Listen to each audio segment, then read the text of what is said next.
I'm the Grace Strega, and I'm here to give you your daily collective read for today. We are going to get started on today's daily collective read in the next few minutes. But if you would like to get on the list, as always, is open. As always, it is 3 cards for a donation of $29 or more, 4 cards for a donation of $23 or more for my subscribers. Links in my bio. Please keep in mind there are 2 things I do not read for across these apps. Those are pregnancy and medical. Happy to give insight on anything in a private reading, and you can book a private reading on my site.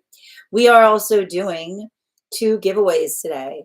Our first giveaway will be a reading giveaway when we get to 50K likes. So make sure you are tapping that screen and we will get to 50K in no time.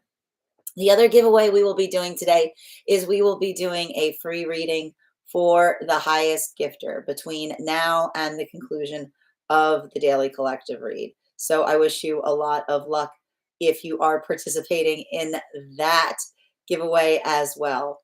Prior to beginning today's daily collective, I will be giving a brief recap on what we've been seeing in the cards over the last few days. If you would like to catch any of those full readings, you can find them over on the place where we keep the videos. You can also find them over on the place where we keep the photos. You can also find them as a podcast over on my spot at Tarot Church and over on my Substack. But first and foremost, most important question. How are you doing today? Scale of 1 to 10. There are no wrong answers. Good to see you today, Kay Megan. And thank you guys. Please welcome our moderator, Kay Megan, in for the morning. So glad to have you. And so good to see you as well, Adina. I'm going to go ahead and pin you here. Guys, make sure that you give Adina a follow. Had an absolutely lovely podcast with Adina just earlier this year. You can find it over on my own Substack, or you can find it over on their page as well. Hope you're having an absolutely beautiful day. Hi there, Heather. Grand Rising. Good to see you as well. Grand Rising as well, Wilkins. I hope you have a beautiful day. So let's talk a little bit about this energy right now, because there's some stuff happening. There's some stuff happening, and we should talk about it. So one of the things that we've been talking a lot about is if you've been feeling extremely sensitive right now, we've been having a really intense Cancer season. And I feel like I keep on saying that Cancer new moon just did us all, did a doozy on all of us. I don't think any of us were expecting it. But a lot of it has to do with the fact, and I want to say it's vulnerability that allows for a lot of resolve is what I keep on saying. Because we effectively, we've been talking a lot about this. I'm a big fan of the messages that often come through during Cancer season, because they're very beautiful, and they're often they often articulate the allegory of the crab. Now, what are we talking about with the allegory of the crab? We like to compare the fact that a healthy ego is much like the carapace of a crab, right? Doesn't do anything fancy. Okay, doesn't go all out. It's not bigger or different than what you find inside of it, right? It is something that is used to protect the parts of the crab that need to be protected. And we can look a lot about, we can look at our egos in much the same fashion. They're there for a reason, right? They're significant. They're important. The ego is the defense mechanism of the soul. And when we think about it in that way, but at the same time, when we build up an ego too much, we can't hear anything through it.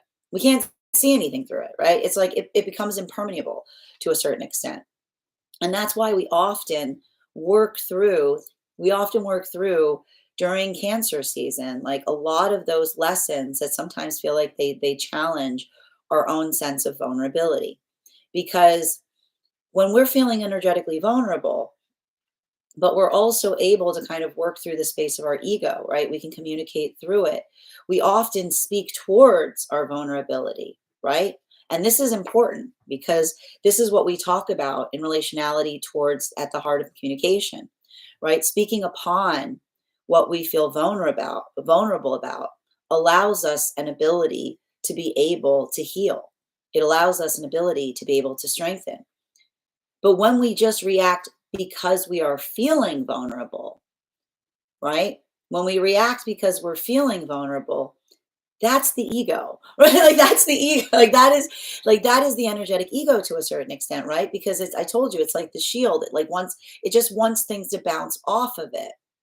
So, I feel like a lot of that is building into the context of what we mean via a healthy conversation, right? Something that feels like it's energetically productive.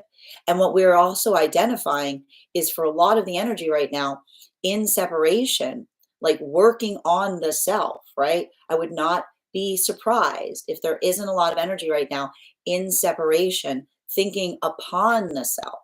Because when we're able to think upon the self, we're able to recognize and identify like what it is that we're working on, right? And it doesn't necessarily mean that everything is always perfect all the time, right? It doesn't mean that like we see everything, we're like, great, right? We start to do that work in terms of refining the self. Um, it's difficult. It's not easy.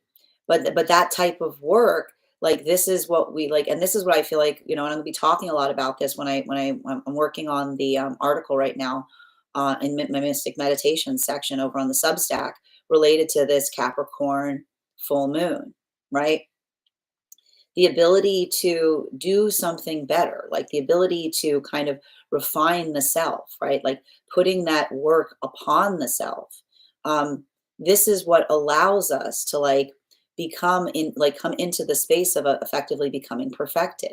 And when we become energetically perfected, remembering not perfect, right? Not perfect, but working towards our own perfection, it is the greatest gift that we give counterpart, right? Because it's the observation of the self that allows us to arrive complete into union. And so I either see two different modalities that are potentially happening right now because I'm noticing that we saw a shift in the energy in separation moving into temperance energy, right? Like that ability of like sifting through the self, right? That ability of refining the self. It's requiring patience, right?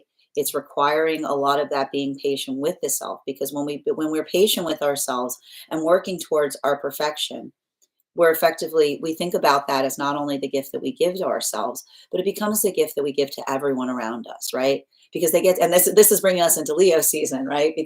Because often we see with Leos, it is the aspect or aspiration. Like Leos are not vain. It's often the misunderstanding that Leos are vain. Leo often Leonic journeys are ones about sharing the gift of oneself to others around them, right? Like the point of the point of the honor that it is to give of oneself in that way. Now, for a lot of the energy right now, moving deeper into divine union. And I'm also seeing, I need to point out a lot of those conversations that are happening in separation, these partnerships that are forming.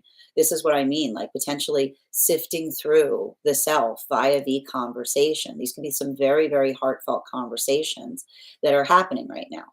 Now, for masculine and feminine moving deeper into divine union, bearing in mind this is not based on gender, but what one feels most aligned to, I just keep on seeing that these are those magician partnerships that were forming from about the time that Mercury and Venus woke up behind Neptune, up until the time that Mars station, up until the up until the time that Mars stationed direct earlier this year.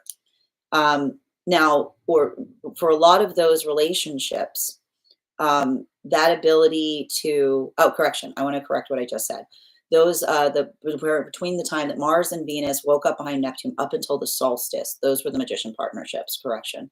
So for a lot of the relationships that are working on that, on like moving deeper into divine union right now, I just keep on seeing there's potentially a lot of tension that is being released. Why is there a lot of tension that is potentially being released in some of these partnerships? Because we see that for a lot of those relationships, the prioritization point, the foundation of the relationship itself, is built upon and based upon the authenticity of the connection, right? When we're energetically authentic with ourselves, we become a beacon for counterpart. And that ability of knowing the self, right? Not just being authentic in the self, but knowing the self, right? That's like the important thing. Like the authenticity of knowing the self that allows oneself to be able to build into the authenticity of connection. This is why we see that there may be a lot of frustration that's being released in some of those relationships. Because to be able to have counterpart that acts as a clear mirror, right? The embracing the energy that says, I love you just the way you are, right? Like I love you. Like yeah, maybe there's not something that could use a little polish, but like the understanding and the embrace of the counterpart, the beauty of a lot of those relationships that are moving into divine union right now is they're not building upon the potential of one another. They're building upon the reality of one another. And so we keep on seeing that for a lot of those relationships, that experience, when you find that, a lot of frustration rises to the surface, right? Because it's the observation of looking at the past in a different way in the arrival of the gift of the present. So that's why we see that for a lot of that energy, right? Working through something, feeling the frustration, seeing something that one might not have been able to see before, but then immediately releasing it, right?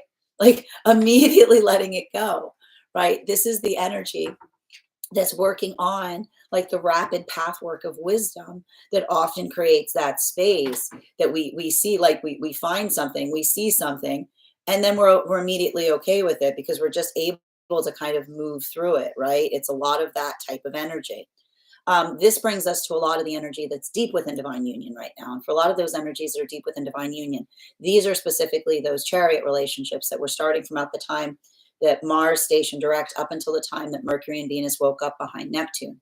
And for a lot of those relationships right now, that was the reliability of counterpart that allows one to enter the deeper, like the deeper sanctum of the self. I feel like for a lot of those energies right now, working upon the self, building into the context of what one is like the maturation of the relationship that allows for the deepening or the expansion of a manifestation goal. What's interesting about that is I see that for a lot of those relationships right now, it's Wheel of Fortune into Fool energy, which is like the expansion of a manifestation that immediately brings you like somersaulting into a new experience, which is like having to learn how to do something, trying to move very quickly, taking on a new project, taking on new opportunities, right? There's a lot of that, like there's a lot of that type of like rolling energy, as it were. But the reason that we see that it's rolling to a certain extent is it's kind of going with the flow. But I think it's really interesting because it's like I love the depiction that we're seeing there with the Wheel of Fortune into the training wheels, because it's like, ooh, something gets bigger. Oh, what am I doing? That is where we find all of the energy prior to beginning today's daily collective read. But go ahead and let me know in the comments how this energy is impacting you personally. If you'd like to find that full reading, you can find it over on the place where we keep the videos. You can also find it over on the place where we keep the photos. You can also find it as a podcast over on my spot at Tarot Church and over on my Substack. That said, we are going to get started on today's daily collective read in the next few minutes. But if you would like to get on the list for a reading today, the list is open. It is 3 cards for a donation of $29 or more, 4 cards for a donation of $23 or more for my subscribers, Binks and Malayo. Please keep in mind there are 2 things I do not read for across these apps, pregnancy and medical. Happy to give insight on anything in private readings, and you can book private readings on my site. Grand Rising, V. How are you doing today? Good to see you. And welcome as well, Judo. Grand Rising, Adina. There she is. I'm going to pin her again. Guys, make sure to give Adina a follow. And Grand Rising, Heather. Good to see you. Okay. 8.87. Jess, that's a great number. That's nice and high right now. Okay, I'm doing better today. I just had a lovely phone call with my brother. I'm so glad to hear that, Kay. Sending you so much support. And hi there, Wilkins. Today was about to be a 3 or 4, but now it's a 6. Oh, I love that, Kay. Okay, I'm here for this today. Welcome, Anna. I love how specific. I know.